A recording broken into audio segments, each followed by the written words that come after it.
ബേസിൽ ജോസഫ്, നിഖില വിമൽ, ഗ്രേസി, അച്ചു വർഗീസ്, സിറ്റി, ബൈജു സന്തോഷ്, മനോജ് കെ ജയൻ, ടീനു പപ്പു തുടങ്ങിയവർ കേന്ദ്ര കഥാപാത്രങ്ങളെ അഭിനയിച്ച നുണക്കുഴി എന്ന സിനിമ ഇന്ന് നമ്മുടെ അരികിൽ എത്തിയിരിക്കുകയാണ്.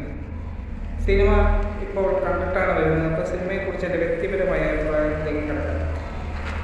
ഈ സിനിമ എനിക്ക് വളരെയധികം ഇഷ്ടപ്പെട്ടു. ജിത്തു ജോസഫിൻ്റെ വ്യത്യസ്ത രീതിയിലുള്ള സസ്പെൻസും കാര്യങ്ങളാണ് സിനിമയിൽ പറയുന്നത്. സിനിമയിൽ മെയിനായിട്ട് കൊണ്ടുവരുന്നത് നുണകളാണ്.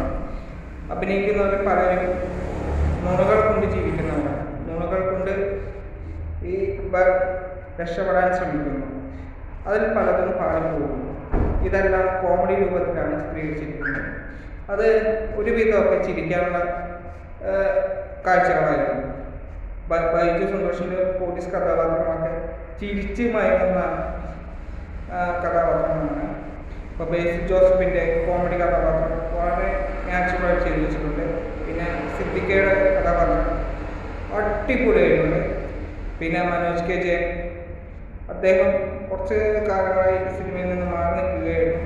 ഇപ്പോൾ വീണ്ടും തിരിച്ചു വന്നപ്പോൾ ചിരിയുടെ മാനപ്പടക്കമാണ് അദ്ദേഹം സൃഷ്ടിച്ചത്. എല്ലാം കൊണ്ടും ഗംഭീര സിനിമ. അപ്പോൾ കണ്ടിട്ടില്ലാത്തവരൊന്ന് കാണുക. ഫാമിലി ഓഡിയൻസിനൊക്കെ ഇഷ്ടപ്പെട്ട